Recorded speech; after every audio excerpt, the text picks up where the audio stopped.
जय श्री श्याम भक्तों। बैसाख का पावन महीना चल रहा है और इस पावन महीने में हम कुछ भी दान पुण्य कथा भजन श्रवण कीर्तन वगैरह कर लेते हैं, उसका हमें करोड़ों करोड़ों गुना फल की प्राप्ति होती है। आज हम बैसाख मास की कहानी सुनेंगे जिससे हमारे पाप की निवृत्ति होती है। बैसाख स्नान करने से, बैसाख में नहाने से सहस्त्र गोदान जितना फल मिलता है। बैसाख में मटका या मिश्री के कुंजे दे और उसको ढक्कन से ढक दे। ढक्कन में चीनी और दक्षिणा जरूर दे। चावल दाल, चीनी, घी, नमक, आटा, सब्जी, आम, बेल, ककड़ी, हरा नींबू, कमल, केला और सब तरह के फल और लकड़ी का पंखा, दूध, दही, छाछ, लगा हुआ पान, ठंडे आंवले का मुरब्बा, पहनने के सब प्रकार के वस्त्र, तकिया, चटाई, चादर, छाता, जूता, कढ़ाऊ आदि सब प्रकार की चीजें देनी चाहिए। अगर प्याऊ लगा सकते हैं तो प्याऊ भी लगा देनी चाहिए। दान करने की बहुत सी चीजें हैं जो मैंने आपको बैसाख के महात्म में बताई है। जौ दे सकते हैं, पीतल का दान करना चाहिए। जौ का आटा जरूर देना चाहिए। शहद में तिल मिलाकर देना चाहिए। बैसाख की कथा का स्मरण जरूर करना चाहिए और सुनानी चाहिए। भगवान की पूजा करनी चाहिए। यह है बैसाख मास का स्नान का फल। अगर आपने अभी तक स्नान शुरू नहीं किया है तो आज से जो 5 दिन बचे हैं उसमें आप स्नान कर सकते हैं। इसका भी हमें बहुत बहुत पुण्य की प्राप्ति होती है। बोले विष्णु भगवान की जय। एक राजा था। वह सुबह जल्दी उठकर बैसाख के महीने में गंगा जी में नहाता था और कहता था कि मेरे से पहले कोई भी गंगा जी में नहीं नहाए। एक बंदरिया थी जो रोज राजा से पहले नहा लेती और पीछे राजा नहाने जाता था।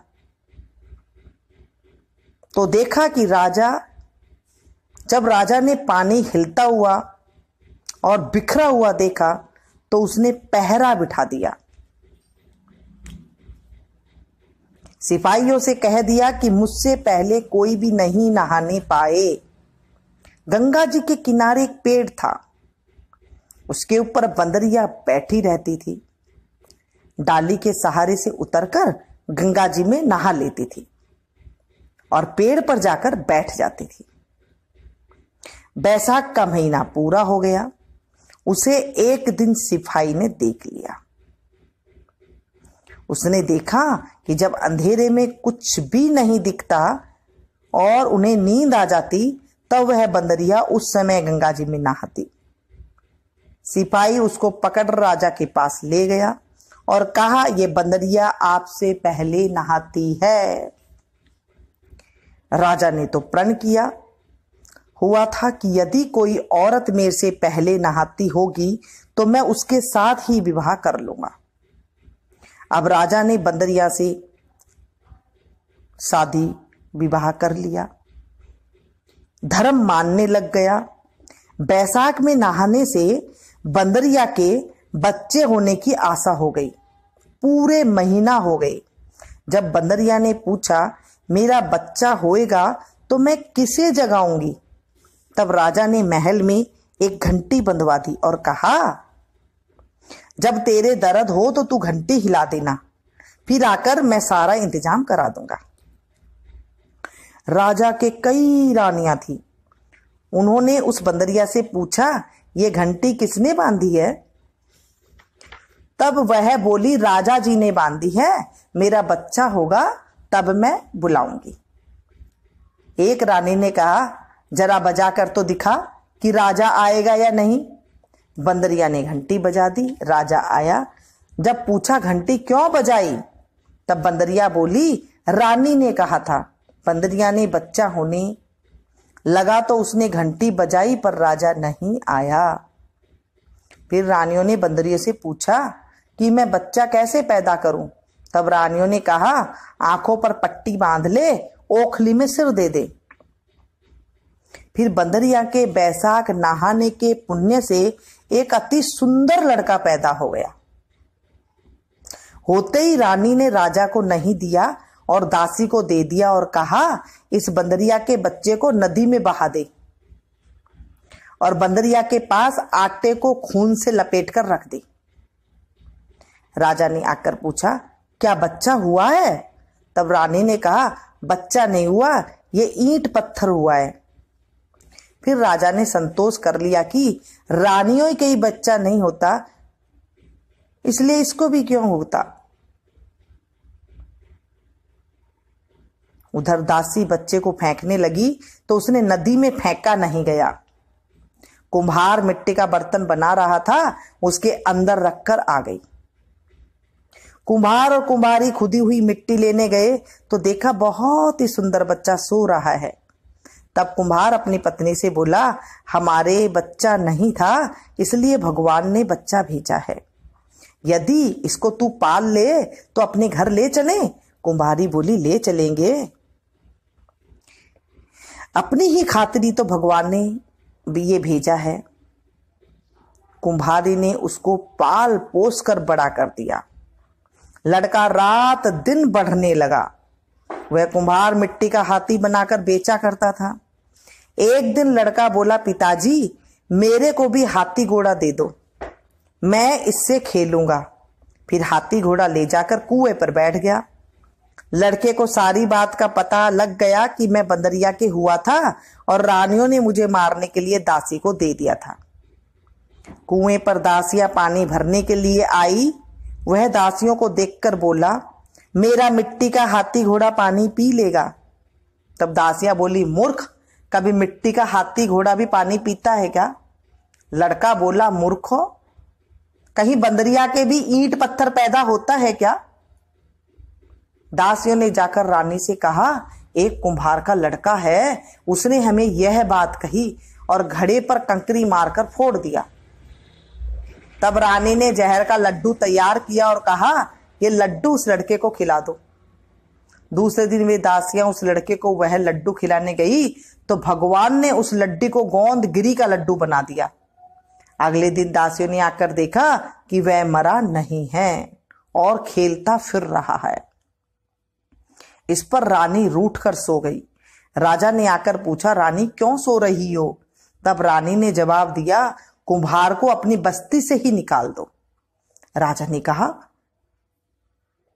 ये क्यों कड़वा बोलती है? पर रानी ने जिद करके कुम्हार को निकलवा ही दिया।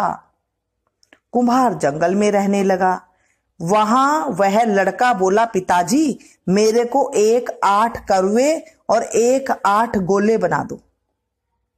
वह ठंडे ठंडे घड़े भरकर बैठ गया। गणगौर के लिए मिट्टी लेने के लिए बहुत सारी लड़कियां आई। राजा की साहूकारनी भी आई और बगीचे में बैठकर खेलने लग गई। खेलते खेलते प्यास लग गई। ये लड़कियां उस लड़के से बोली, हमें पानी पिला दो। वह लड़का बोला, मेरे पास ये गोलियां हैं, इन्हें खाती चली जाओ और मेरे पीछे फिरती जाओ। फिर कई लड़कियों ने कहा, मैं तेरी गोली नहीं खाऊं, हमें प्यास लग रही है, तू खा ले। फिर वह लड़की आगे आकर बैठ गई।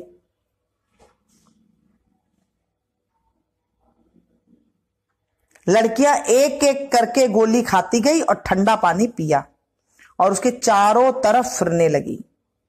सब लड़कियों के पेट में गर्भ रह गया। लड़कियां मिट्टी लेकर घर गई तो पीछे उनके बाप ने ब्याह का साया निकलवाया तो साया नहीं निकला। जब सावा नहीं निकला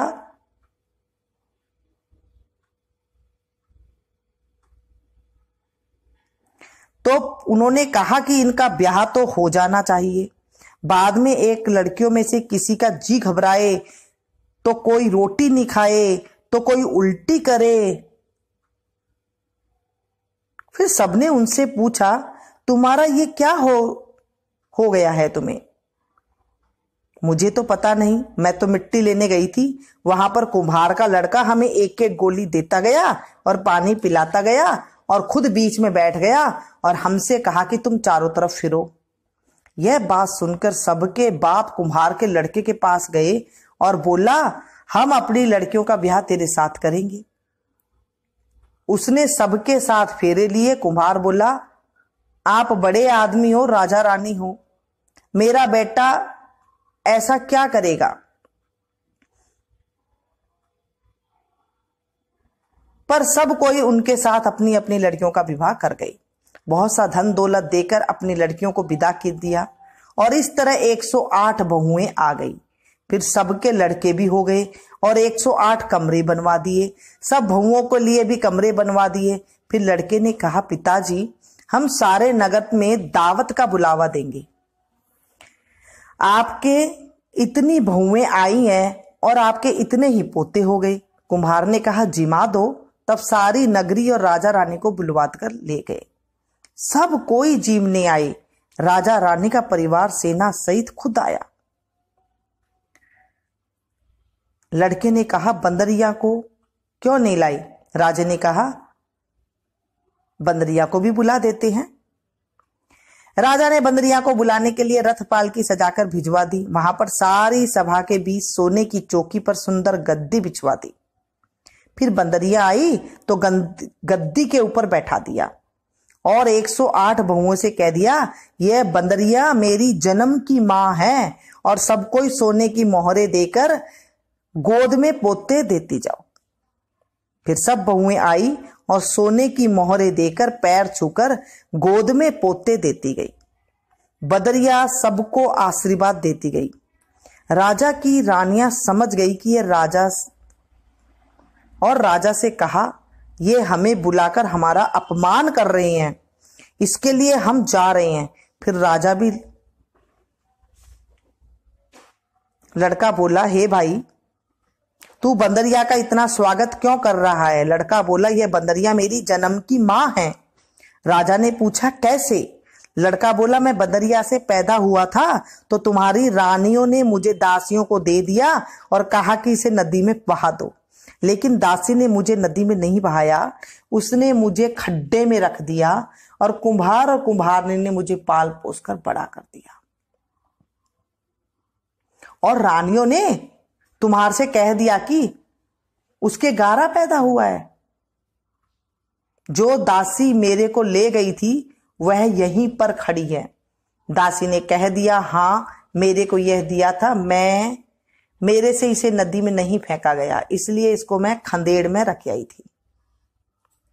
रानियां सुनकर चुप रह गई। पीछे राजा ने रानियों को छोड़ दिया और बंदरियों को साथ ले गया। साथ में पोतों को, बहुओं को और बेटे को सब साथ में ले बड़े गाजे बाजे से अपने घर गया और सबको अलग अलग महल बनवा दिया गया।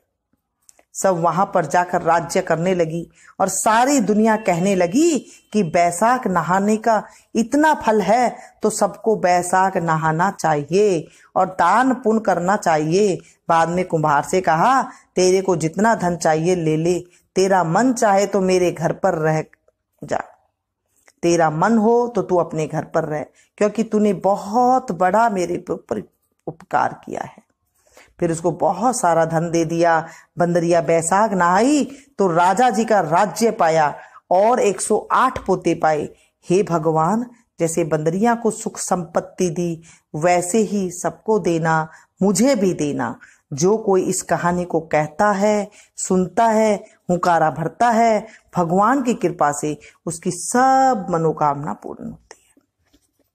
बोले विष्णु भगवान की जय। बैसाख मास की जय। बैसाख महात्म की जय। श्री कृष्ण गोविंद हरे मुरारी, हे नाथ नारायण वासुदेवा। श्री कृष्ण गोविंद हरे मुरारी, हे नाथ नारायण वासुदेवा। हे नाथ नारायण वासुदेवा, हे नाथ नारायण वासुदेवा, हे नाथ नारायण वासुदेवा, हे नाथ नारायण वासुदेवा। श्री कृष्ण गोविंद हरे मुरारी, हे नाथ नारायण वासुदेवा, हे नाथ नारायण वासुदेवा। ये 5 दिन आप अवश्य स्नान करें और इस कथा को ज़्यादा से ज़्यादा अपनों के साथ शेयर करें, ताकि आपको भी कथा सुनाने का फल मिल सके और बैसाख स्नान का भी फल मिल सके, और बैसाख में जितने शुभ कर्म होते हैं हमें उसका फल मिल सके। ये बैसाख का पावन महीना चल रहा है, अमोघ महीना चल रहा है, विष्णु भगवान का अमोघ महीना चल रहा है। इस महीने में हम तनिक भी दान पुण्य स्नान भी कर लेते हैं और कथा का स्मरण भी कर लेते हैं या कथा को सुना भी देते हैं, तो भी हमारे जीवन से पाप रूपी नरक का निवारण होता है और शुभता की फल की प्राप्ति होती है। ये थी छोटी सी जानकारी। मिलती हूँ फिर से एक नई वीडियो में नई कथा के साथ। तब तक आप लोग देखते